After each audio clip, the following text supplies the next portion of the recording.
Bloomberg Audio Studios. Podcasts, radio, news. You're listening to the Bloomberg Balance of Power podcast. Catch us live weekdays at noon and 5 p.m. Eastern on Apple CarPlay and Android Auto with the Bloomberg Business app. Listen on demand wherever you get your podcasts or watch us live on YouTube. In Washington, after Bloomberg reported via sources familiar with the matter that a ceasefire agreement has been reached between Israel and Hamas. Although we should point out, we just got a statement from the Israeli Prime Minister Benjamin Netanyahu's office saying there are still several unresolved points in the outline of this ceasefire and hostage release agreement, and they hope the details will be finalized tonight. Of course, these developments follow what had been days of signaling from officials in the Biden administration that things were getting closer, including Jake Sullivan, who told our colleague Jenny Leonard this at a visit to Bloomberg at the beginning of this week. I think the pressure is building for Hamas to come to yes. I think Israel also has achieved a huge amount of its military objectives in Gaza, and therefore they are in a position to be able to say yes. So there is a distinct possibility that we can get this deal done this week. You heard that here and saw it on Bloomberg on Monday. Here we are on Wednesday with reports of a breakthrough here. And joining us at the table is the leader of our national security coverage in Washington, Bloomberg's Nick Wadhams. Great to see you, Nick. I know you're extremely busy at the moment. These headlines, though, coming from the Israeli Prime Minister's office make us wonder what's really going on here. And it brings us back to May when Joe Biden announced what appeared to be a comprehensive 7-point plan, only to be frowned on by Benjamin Netanyahu. Is this deja vu, or is this a real breakthrough? Well, up to about, I would say, 5 minutes ago, we thought this was a real breakthrough. I mean, President-elect Trump announced it on Truth Social. You had Chuck Schumer from the Senate floor saying he'd just been informed by the administration that they had a deal. We and many others were told by U.S. officials and folks in the region that the deal was done. So it's unclear whether these comments from the Prime Minister are some sort of a face-saving exercise or really mean that this deal is now being frozen in its tracks. I mean, what you are going to see here, though, is a test because President-elect Trump has essentially, in the last few minutes, taken credit for this, saying it was his election in November that meant this deal could be done. Mm-hmm. And a big part of that narrative was that he was finally really able to put the squeeze on Bibi in a way that President Biden was not. So now that Israel seems to be equivocating a little bit, we've got some more reporting to do, it looks like.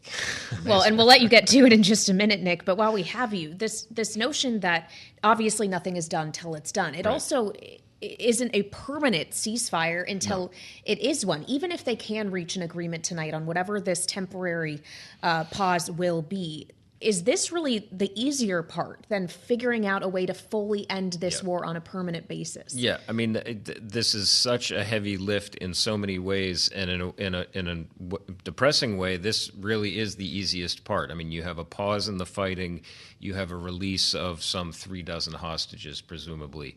The fundamental equation remains unchanged, and we've spoken about this many times. Israel has said no halt to the war until Gaza is freed of Hamas. You had Secretary of State Blinken yesterday, I believe, essentially saying that they believe Hamas has managed to recruit almost as many fighters as it's lost in this. So Hamas appears to remain, at least in the U.S. view, somewhat undiminished. Where does that leave us? How do we transition then if Hamas remains in power and Netanyahu insists that Israel won't stop until they're out of power? Those are questions no one has been able to resolve, but at least for the time being, it does appear that we would have a halt that then the U.S. would try to sort of spin or seek to get momentum from to bring a lasting ceasefire that could bring a permanent end to this conflict. That would also, though, mean those concerns you outline, a continuation of the U.S. military presence in the Middle East, at least to the level we have now. That's right. I mean, there's absolutely no question that the U.S. is going to maintain that presence. President-elect Trump, he said just a few days ago, listen, if this thing is not wrapped up before I get into office, all hell is going to break loose. The idea was that, okay, Hamas presumably listened to that and was felt some pressure that, no way out. Also, he would have leaned on Netanyahu. But I do think when you look at the underlying force posture and strategic deployment for the region, things are not going to change. We are not backing down. The U.S. is not bringing people back, and its force posture is going to remain very high. As we are now just days away from Donald Trump's inauguration, Nick, we've had conversations with multiple national security experts, people focused on the Middle East, who have suggested that Donald Trump is inheriting what is a dramatically weakened Iran. And I wonder to what extent the weakening of Iran is attributing to the timing here as well, knowing that Israel was able to dismantle a lot of the infrastructure and take out most of Hezbollah leadership in addition to everything it's been waging with Hamas. Is this deal likely to go forward if Iran isn't saying, Hamas, you do kind of need to do this, we can't back you up in the same way? Well, I mean, Iran's role is a huge factor here. And yes, I mean, a big element in this is that Hamas seems to be much more isolated than it was. I mean, you have Iran, you have Hezbollah, you have Syria. So all of these dominoes have fallen, and that has fundamentally changed Hamas's strategic calculus. So whether or not they say they're going to give up the fight permanently, there is no question that Hamas has been seriously weakened. And that is a direct result of the fact that Iran has also been very seriously weakened. And, you know, what's to come? Trump has promised a reimposition of maximum pressure on Iran. So you can expect to see his administration really tighten the economic screws on them. All right, Nick Wadhams, we know you got work to do, so we'll let you go, leading our national security team in Washington. Thank you so much. And we want to get more on these developments now and turn to another expert in the region. Hagar Chemali is with us, former director for Syria and Lebanon at the National Security Council, now founder and CEO of Greenwich Media Strategies. Welcome back to Bloomberg TV and Radio, Hagar. As I'm sure you just heard us describing, we have sources saying that, yes, there is a deal in place. The Israeli Prime Minister's office, though, seems to be saying not quite so fast. Do you think this one's real? I do think this one is real. And for the last few days, I've been saying that we've never been so close. And the reason for that is that you have a lot of moving parts that have converged. I know that you're going to see President-elect Trump take credit and Biden take credit, and they're each going to, thump their chest about it.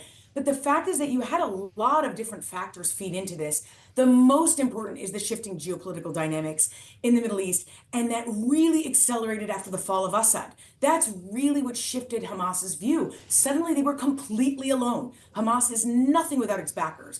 So now you've got Iran is on the defense. Hezbollah's been decapitated. And when Assad falls, and therefore their land bridge to Iran is also gone, suddenly they were on their own. And back in December, that's when Hamas started to accept terms of this deal that they were not willing to accept before, namely with regards to Israeli military presence in Gaza, particularly on the Egypt-Gaza border. And so that's when you saw them shift their tune. Of course, the pressure coming from Biden and Trump, each for different reasons. Biden wants one last success. Trump doesn't want this hanging over his head. That plays a significant role as well. But it's really all of these factors that played into this, and that's also why I believe that this final push will go through. Hagar, it's great to see you, and we appreciate your being with us here in the clutch with breaking news. I wonder if it's possible, though, that really we needed both sides to be working this negotiation, and maybe both deserve credit. Donald Trump in his news conference last week stood there with Steve Witkoff talking about the progress that they had made. Did it in fact take both administrations, if you will? I'm a believer in that. That's my own opinion, that it's both. A lot of the success can be attributed to the fact that you have both working on it for different reasons with different messages that complement each other.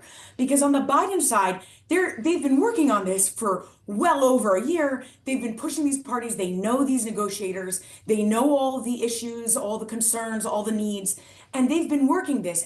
But when you have Trump coming into office, someone who's notoriously erratic, unpredictable, who assassinated Iran's General Qasem Soleimani in 2020, that shifts things because that instills a little bit more fear on one hand on the objectionable actors like Hamas and Iran, but also Trump is able to twist Netanyahu's arms a bit further because Netanyahu simply likes him more. And we've seen that play out many times. And a lot of that could be attributed to Trump's first administration and the policies he pursued toward Israel back then, moving the embassy to Jerusalem, recognizing the annexation of Golan Heights, and so on. And so when you've got the mix of the two of them, it plays very well for a situation like this. And by the way, Allegedly, Steve Witkoff himself said something to that effect when he was in Israel. The Israeli press for the last few days has said that Steve Witkoff said that Brett McGurk out in the region, that he was leading these negotiations. They have been working in tandem for the last couple months because the Biden administration has an interest in passing on their plans, of course, to the next administration. That's just simply how it always works. But they've been working on both of them, and their messaging has apparently been different. Israeli press, for example, said that Steve Witkoff in his meetings said, "You better get to this deal or else," to Israel, by the way, to Netanyahu specifically. So the mix of those messages and goals, I do think, plays really well, and I agree with you. They could both take credit for this. Well, so as we consider which administration is ultimately going to take credit or whether that credit will be shared, obviously it's not just about the presidents, but others, including, for example, the Secretary of State, Antony Blinken, who actually talked about the circumstances with Hamas in particular and whether or not this war with Hamas could turn into something everlasting. He spoke at the Atlantic Council yesterday, Hagar. This is what he said, and we'll have you respond. Each time Israel completes its military operations and pulls back, Hamas militants regroup and reemerge because there's nothing else to fill the void. Indeed, we assess that Hamas has recruited almost as many new militants as it has lost. That is a recipe for an enduring insurgency and perpetual war. So, Hagar, it brings us to the question of, even if you get a ceasefire now, even if you can turn that into something permanent, how permanent realistically it will be if Israel's goal of complete eradication of an ideology is not one that can actually be reached. Sure. We have two issues playing out here, two different but two related factors that could really lead into something, a long-lasting insurgency for sure. One is the fact that, as Secretary Blinken was talking about, is the difficulty in reaching a permanent solution. And now, when you have a ceasefire, it's obviously great news and it's something to laud. But this is phase one. If they come to this would be phase one of 3 phases.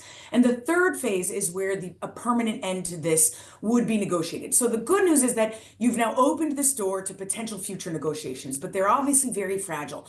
And without real thinking and buy-in by the parties on how the future of Gaza will look and how that permanent solution looks, then it's going to be very tenuous. Now, Blinken, in that speech at the Atlantic Council, he did say that for months now, the Biden administration has worked on a post-conflict plan. They've passed that on to the Trump folks, and they've worked with certain partners. There is some smart thinking on this issue, but we don't know the full details of it. So we don't know if those terms are really feasible. They include things, for example, like a Middle Eastern peacekeeping mission that would be there, how Gaza would be governed in the future. But again, very tenuous, very difficult issues. Hamas's one goal is to survive. So they're not going to take it. They're not going to go down easily, allowing the Palestinian Authority or another authority to take control over Gaza. It's going to be very difficult. And the second issue you have playing out here is that the way Israel approached the war in Gaza, you know my views. I've been very clear about my views.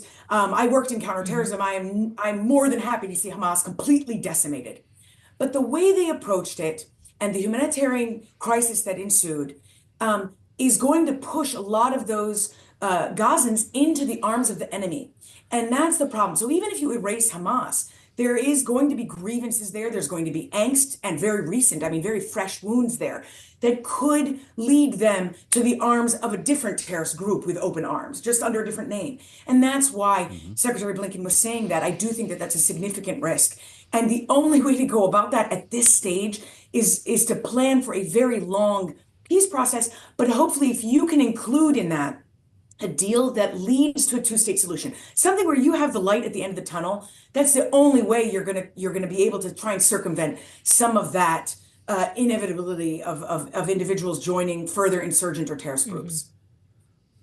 Hagar, in our remaining moment here, if I can add to the permanent war argument, Terry Haynes at Pangea out with analysis following this headline, suggesting that this will not lower geopolitical risk. Israel will remain split. Hamas is not out, to Antony Blinken's point. Battlefields from Yemen to the Red Sea to Lebanon will continue to be regional flashpoints. Behind it all, yes, a weakened Iran, but also China.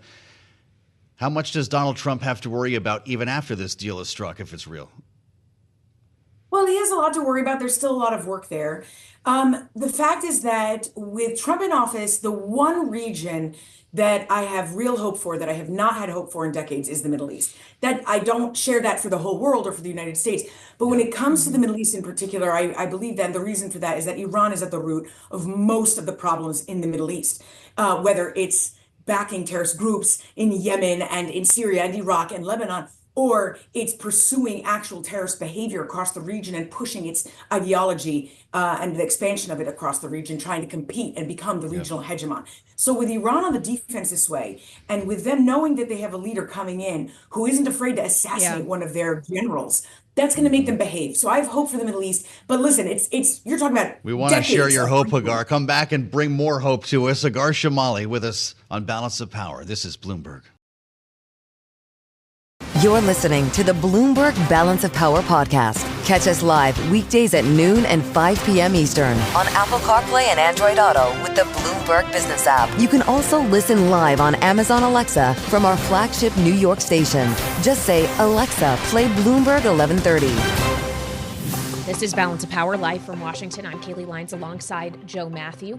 This is, of course, the early edition of Balance of Power, but we have a lot of coverage coming up for you throughout the course of today. Not just the late edition of Balance of Power, but we will also be here this evening for special coverage of the farewell address of Joe Biden given from the Oval Office at the White House tonight at 8 p.m. Eastern Time. It's just one of many speeches he has given or will give this week, as he has just days left in office, 5 days to be exact, Joe. Addressing the American people in prime time. It's a venue he hasn't used terribly often over the course of these 4 years, but we're wondering exactly what he's going to say, Kailey, with news of what appears to be a possible ceasefire in the Middle East. We thought there was a deal, and he may well announce one, but after some hedging, I guess, from the Israeli Prime Minister's office, we're playing this a little bit carefully here. So I'm guessing that we have a couple of scripts in play, and we're going to talk to our panel about this next. Rick and Jeanne are with us. But why don't we start at the White House? Bloomberg's Tyler Kendall is on the North Lawn right now. It's an important day there as the staff, the communications department, and the rest prepare for a farewell address to the nation. Tyler, how's it going?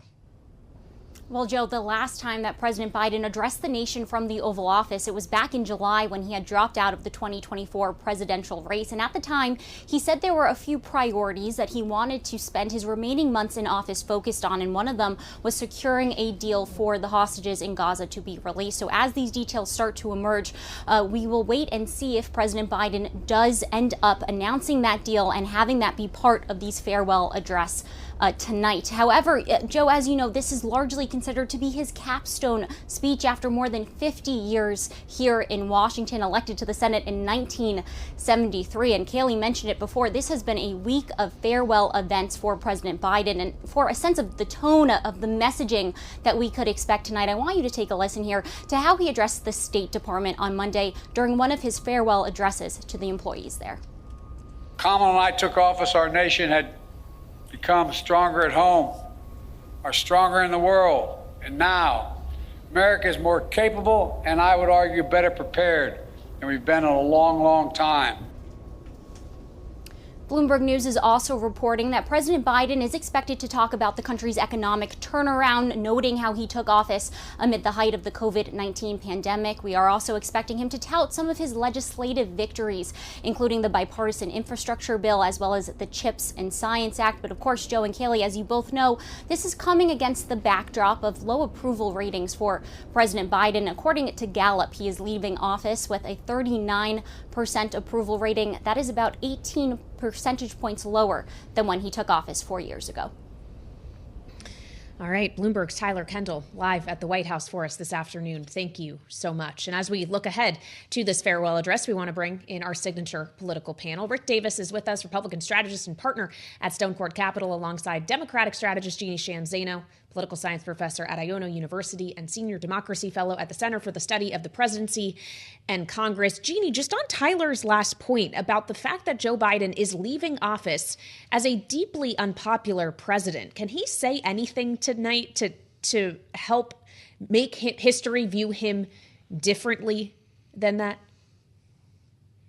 I'm not sure he can say anything in particular tonight, but I don't have hope he will do what I'm advising, Kailey, but I'm really hoping that they don't go with a litany of accomplishments that we have achieved and a litany of policies and the amount of legislation we've passed, because one thing we know about this administration, they've had a habit of trying to convince the American public to feel something that they simply don't. Hence those low approval ratings Tyler was just talking about. So, I am hoping that he could try to do this in a different way, which would be to come to it with a bit of humility and honesty about where the American public finds itself. And nobody is better positioned to do that than Joe Biden, 50 years in Washington, D.C. So I think there's a way to do it. I'm not sure he's going to get there. And that is my concern. So I will be watching with you tonight, Kailey, with bated breath to see if you can get there. We'll be watching together with Rick and Jeanne. They'll be with us as part of our special coverage. And I'm guessing, Rick, that this will be fine-tuned until the last moment, until it's loaded into the teleprompter, not unlike a State of the Union. Give us a sense of what's happening behind the scenes right now, especially in light of what appears to be a massive developing story in the Middle East.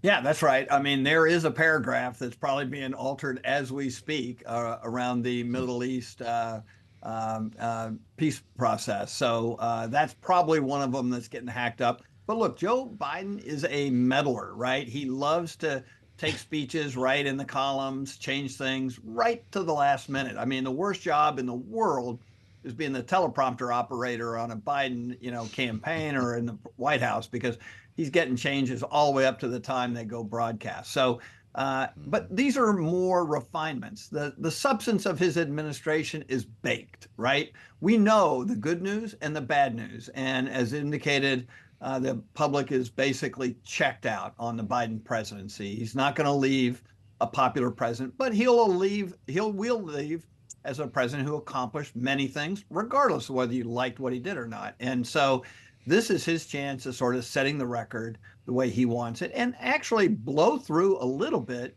of the clouds around the economy. I mean, we have the most robust economy of any departing president I can remember, especially one that has an approval rating sub 40%.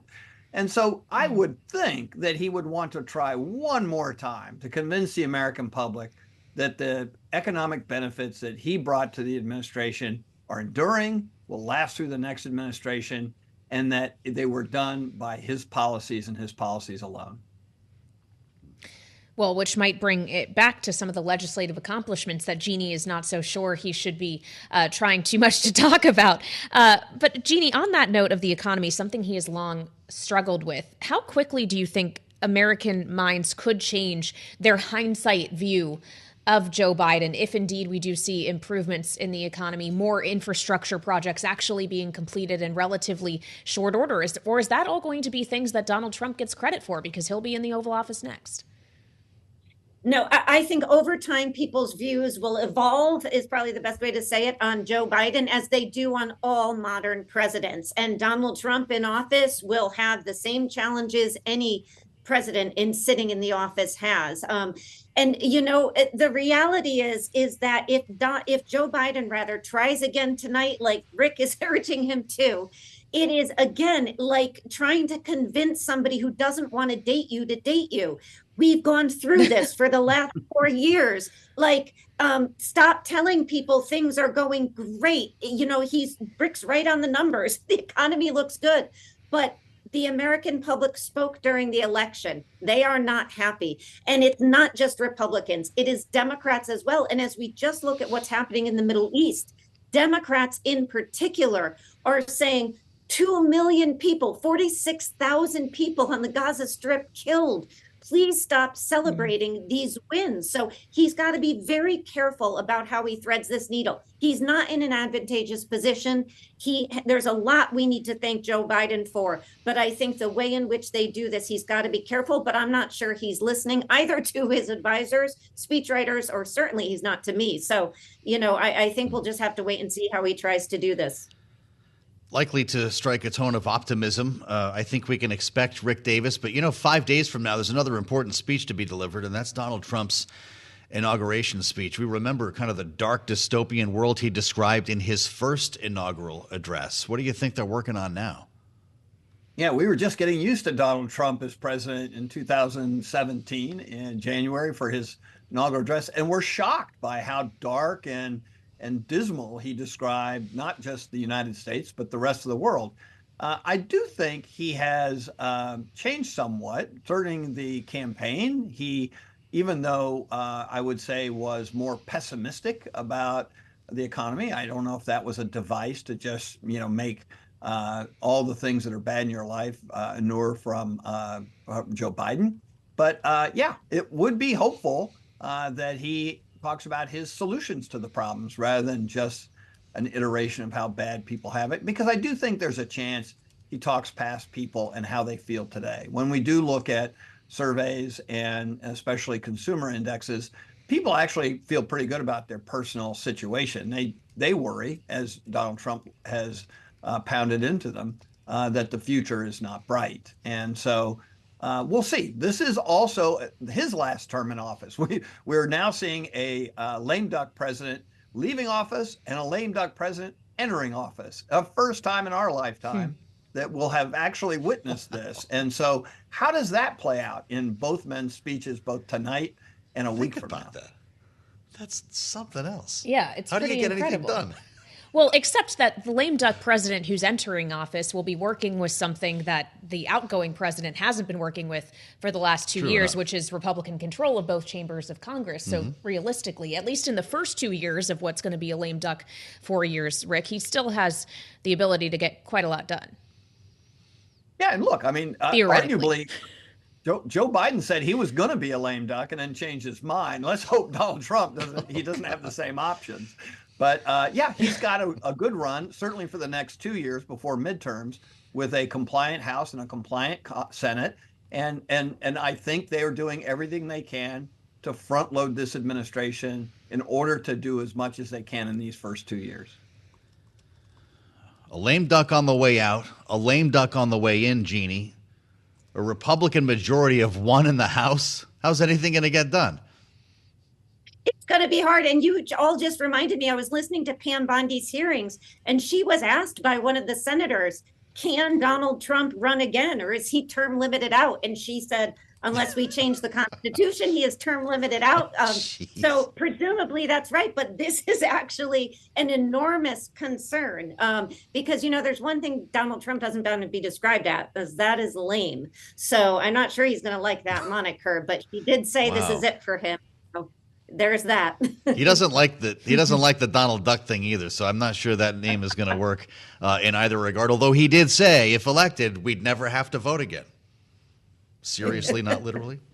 Our panel. Going to let that one hang there. Jeanne, Zaino, and Rick Davis. Thank you both, as always. Our signature panel. They're going to be back in our special coverage, as Kailey mentioned, 8 p.m. Eastern Time. The address we've been talking about, after 53 years in public service, in public life, Joe Biden says farewell from the Oval Office, and we'll have a lot more on that. It's going to be interesting to see how the speech is written and how it's delivered. Yeah, especially on the economy, as he is going to be speaking on a day when we got inflation data that at least the market seems pretty happy about. You sniffing a mission accomplished here? Or? I wouldn't go that far. You're listening to the Bloomberg Balance of Power podcast. Catch us live weekdays at noon and 5 p.m. Eastern on Apple CarPlay and Android Auto with the Bloomberg Business app. Listen on demand wherever you get your podcasts or watch us live on YouTube. Kailey, we are obsessed with the core, right? But energy prices are something that we all need to manage. And with crude oil bumping up against $80 a barrel here, there are questions about where we're going in the immediate term and whether Donald Trump can make good on a promise to cut energy prices by half. This was part of the conversation today in one of many confirmation hearings underway on Capitol Hill. Chris Wright, Liberty Energy. We told you about this, tapped by Donald Trump to run the Energy Department. This is from his testimony in the Senate earlier today. Federal policies today make it too easy to stop projects and very hard to start and complete projects. This makes energy more expensive and less reliable. President Trump is committed to lowering energy costs, and to do so, we must prioritize cutting red tape, enabling the private sector investments, and building the infrastructure we need to make energy more affordable for families and businesses. Just the right voice for this conversation now is Tom Kloza, back with us on Bloomberg Global Head of Energy Analysis at OPIS. Tom, it's great to see you. Welcome back. I hope the year's starting out well for you. And we want to get into a lot of different things here with regard to energy prices and your forecast for the new year. But based on what you're hearing from the Trump team, which you heard today in this confirmation hearing, and what Donald Trump was saying even on the campaign trail, based on the baseline he has to come into office, is it possible to cut energy prices by 50% this year? I don't think it's possible to cut it by 50%, but I think that he set out for a reasonable task. I think you'll hear them talk about 3 million barrels of oil equivalent in the Trump term. And that's actually like me shooting under 100 in golf. That's not, a Herculean task, because we'll probably add about 600,000 barrels a day under normal circumstances. We'll add plenty of natural gas, and then gas liquids get attached in that. So that's a reasonable view. Half the price, no. And as a matter of fact, right now, inflation is alive and well in the oil business. We're up about 11 or 12% so far in 2025. Nothing to do with Trump policies for the most part, although a lot of nervousness and uncertainty about what the tariffs might do to prices. Well, and how much of what we've seen most recently, Tom, is also attributable to the tightening of sanctions on Russian oil specifically that the Biden administration has finally agreed to in its waning days? Yeah, that's part of it. These sanctions, for the first time, really have teeth. Remember when Russia invaded Ukraine, we thought that, they were going to have impediments of several million barrels a day of the crude they send to the world. What happened was it just got rerouted, and China and India took most of it. This time it looks as though it might be cutting production by about 700,000 barrels a day. So for the short term, that helps. The other thing I have to really emphasize is that we're in the season where oil prices go up. Oil prices are not like a Tarantino movie or, a movie by the Coen brothers. It's more like, the Hallmark movie where you know the plot pretty much when you tune in. And the plot for the first 100 days of any year is usually for higher prices. So I think we're going to go onward and upward in this first 100 days. We'll be above 80 for WTI shortly, and we'll probably be in the mid to high 80s for Brent. But then this is a front-end loaded year. I mean, by the end of the year, and perhaps the Trump administration may take credit for this, we're going to see a lot lower prices in the second half of the year than what we see in the first 100 days. All right, so no plot twists coming in the immediate term. Tom, I wonder, we've been asking about oil here. Should we be asking you instead about natural gas? Everyone is expecting the president-elect to lift the moratorium on LNG exports. Is it going to be boom times this year? I don't think so. I think those are mostly, a lot of the things that the Biden administration did were measured, in terms of it doesn't really make sense to have a moratorium on LNG when we are going to be the Saudi Arabia, Russia, U.S., and Persian Gulf of the world for natural gas. The thing to watch about natural gas is this. We have plenty of it, and we have plenty of it in the ground that we can bring to market. But when you get a cold winter in the Northern Hemisphere, and this really qualifies as a cold winter, you can have all sorts of problems. You got plenty of gas, natural gas in Henry Hub, but you don't have it in New York, Boston, Chicago, and places that need it for commercial businesses. There's a real good chance next week that we're going to have what they call natural gas curtailments or interruptions, where, maybe you're a pizza parlor and you get cut off on natural gas when the residents and the hospitals and the schools need it. And when that happens, a lot of those commercial customers turn to oil, and they buy diesel, jet fuel, kerosene, heating oil, you name it. And there really looks like there's a good chance that we could get a little bit of a sticker shock for some of the middle of the barrel products next week. Well, of course, next week also brings with it the inauguration, to get to where we started this conversation, the impact that Donald Trump's administration will have. You mentioned in your first answer, Tom, this question around what tariffs ultimately are going to mean, and that in theory points us toward Canada, where the U.S. is getting a lot of this product from. What would happen if we were to see a 25% tariff implemented on all Canadian goods, energy products included? What would the immediate translation be on prices here in the U.S.? The immediate translation would be the Canadian companies would really suffer. I mean, they are stranded producers. Now, some of the refiners in the U.S. Midwest and in the Rocky Mountains are stranded customers, and they need Canadian crude to run on. You know, there's a lot of U.S. crude, but it's very, very light and it's very, very sweet.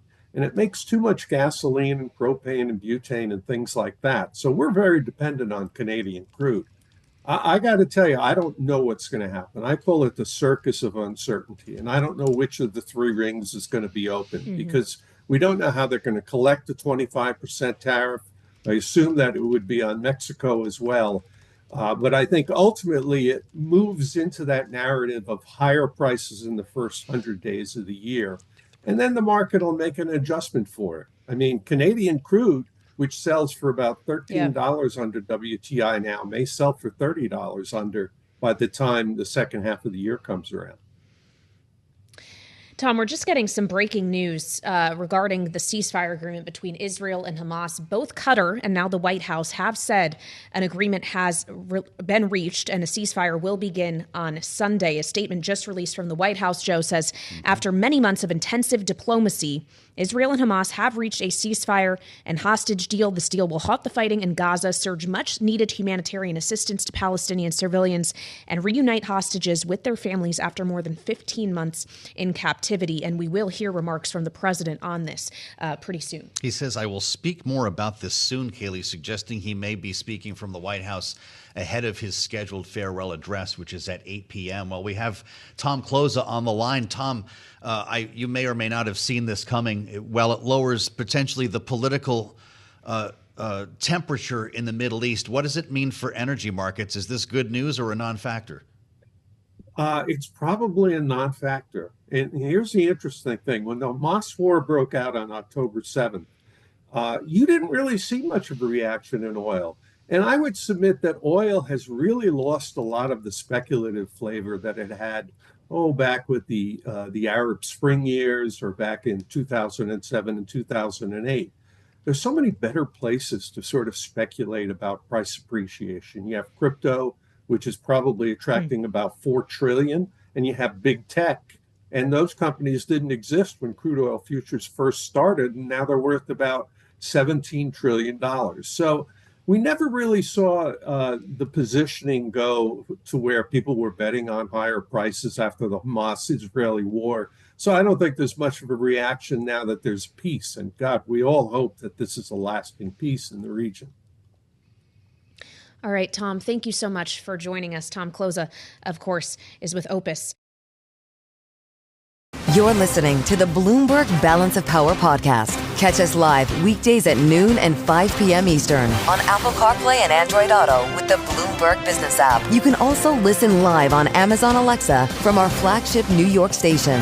Just say, Alexa, play Bloomberg 1130. Here in Fortress, Washington, it has been incredible to try to get around here. And if you're coming to the inaugural, I'm going to give you a big warning right now. You won't even recognize it. With 30 miles, that's 30 miles of security fencing.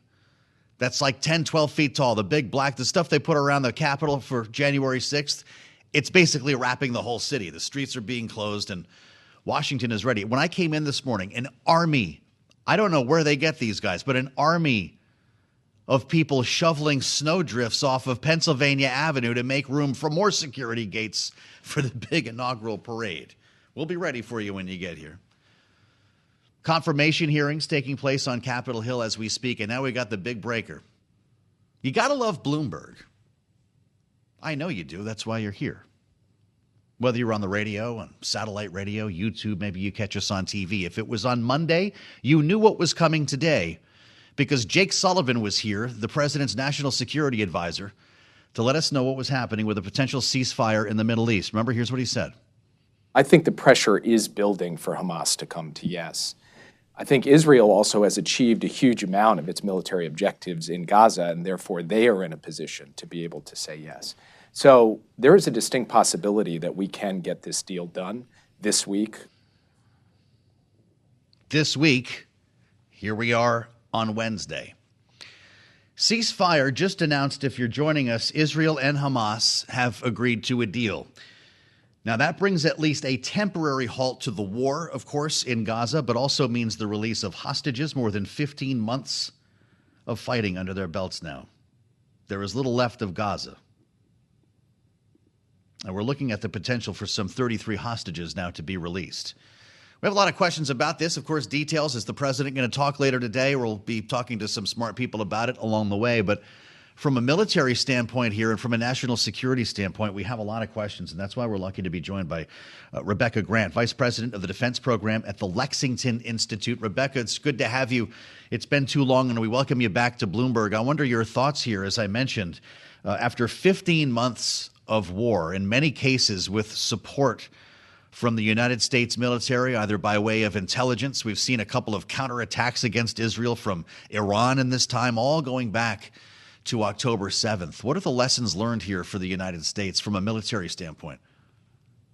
Well, this is such a big achievement, and none of this would have been possible without the 30 to 35,000 U.S. forces that have been deployed to Central Command. That augmentation started right after October 7th, 2023.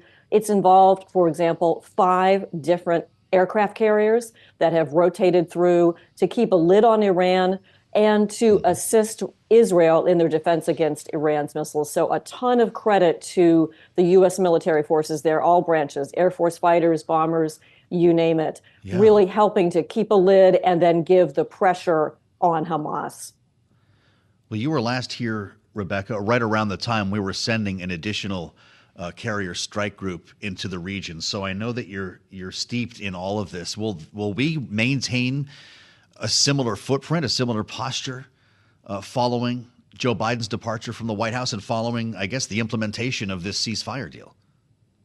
And that's going to be one of President Trump's biggest set of decisions, what to do with the Mideast force posture. I don't expect any changes right away because we'll want to keep the destroyers there that do ballistic missile defense. We're also still guarding the Red Sea shipping lanes.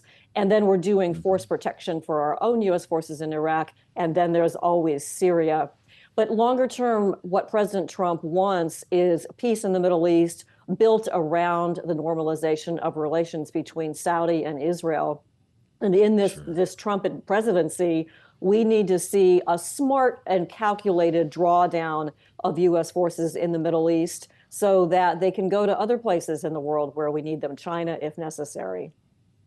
Over the course of this 15 months, the U.S. policy in Israel became very controversial among progressive Democrats, many others who were critical of the Biden administration approach specifically here when it came to essentially allowing, in their words, and I know that this is very controversial, but allowing civilian deaths even as we provided military support to Israel. I know Joe Biden urged restraint repeatedly and caution in his meetings with Benjamin Netanyahu, but at one point there were lawmakers, Rebecca, threatening to hold back or change to some degree, lessen our military support to Israel, in fact, stall the shipment of weapons programs until certain conditions were met.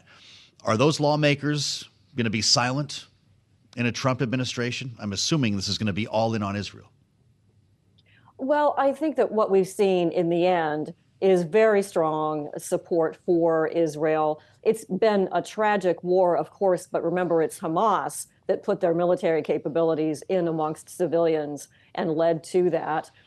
In the end, we did not stop shipments to Israel. Quite the contrary. We've continued to support Israel with munitions. And of course, Israel has made great use of the U.S. designed F-35 that they used as the fighter jet to take down Iran's air defenses. So Israel's security is paramount. It's the cornerstone of stability in the Middle East. The U.S. is going to continue to support that heavily. And I hope to take a lot of lessons learned, particularly in the drone and missile defense regions from what we've seen Israel do as they have restored Israeli security. I wonder, from a greater standpoint, what your expectation is for procurement reform at the Pentagon under a Trump administration, the weapons programs that we might be looking at, the level of spending. We keep hearing, Rebecca, about the first $1 trillion defense budget ever. Marco Rubio is testifying. A lot of people think it'll be a very easy move for him to become the Secretary of State, but testifying in his confirmation hearing earlier, he talked about the triumphalism that followed the Cold War and the sleepwalking, essentially, that we did, thinking that, as he put it, all mankind was destined to abandon national sovereignty. He called it a fantasy and a dangerous delusion. And I wonder how that informs your view on the way this administration will not only approach diplomacy, but military spending. Well, we're all wide awake now with Iran, with the Russia-China alliance. Actually, I think Senator Rubio has done a fantastic job laying out the importance of American safety, strength, and prosperity. You know, he's the A-plus student of this round of cabinet nominees and is doing a superb job. And I look forward to his leadership as Secretary of State. But the fact is, we are facing a lot of problems around the world and a real challenge in maintaining U.S. leadership. Back to the military side, defense budgets are big, but in real growth terms, they've been flat. We spend a lot less now on defense than we did back in the Cold War or even in the Reagan buildup. So I want to see some smart reform, but I also want to see us invest in technology to stay ahead in AI, to make the transition to drones and unmanned systems, and of course to pay our service members appropriately. But look, make no mistake, we're not going to be able to do a big cutback in the defense budget because our military is our global insurance policy. It's that simple. Well, we heard from Marco Rubio on that insurance policy when it comes to China specifically, Rebecca, earlier today in the confirmation hearing. Here's what he said. We welcome the Chinese Communist Party into the global order, and they took advantage of all of its benefits. And they ignored all of its obligations and responsibilities. Instead, they have repressed and lied and cheated and hacked and stolen their way into global superpower status, and they have done so at our expense and at the expense of the people of their own country. I don't want to get too abstract on you here, Rebecca Grant, but what's the war that we're supposed to be preparing for if it is, in fact, China that is our greatest threat? I think you've got a picture of an aircraft carrier behind you there. Is that the approach that we're taking? Is it carrier strike groups, tanks, missiles, or should we be building drones and creating new cyber warfare weapons that we've never used? Well, it's all of the above. And don't forget the space domain, where China is very active in wanting to assert control. And China has weapons that can hit our satellites up in orbit. So big picture, I love what Senator Rubio is saying. This is now basically official U.S. policy. We know that we let China into the game. They were no good, and we're going to have a big job to get out of it. That starts with military strength, taking lessons learned from Ukraine and applying them to sea control in the Pacific. But it also will really mean a lot of economic steps. I do expect to see tariffs. I want to see AI export control regulations, but also a boost to our great tech leaders. We have a significant lead over China in AI. Keeping that lead is something our big corporations will help us do, and we've got to make sure that we keep it. And then we do have to integrate drones and all this other new technology into what the military calls all domain warfare to deter China. And finally, don't forget, China's building more nuclear weapons, and they don't do arms control. So we'll have to be very serious on the strategic deterrence side as well. I need an hour with you, but I only have a minute left. We're going to see a new stealth bomber. Apparently, we heard Pete Hegseth talk about B-21. Do we see a next generation fighter under the Trump administration?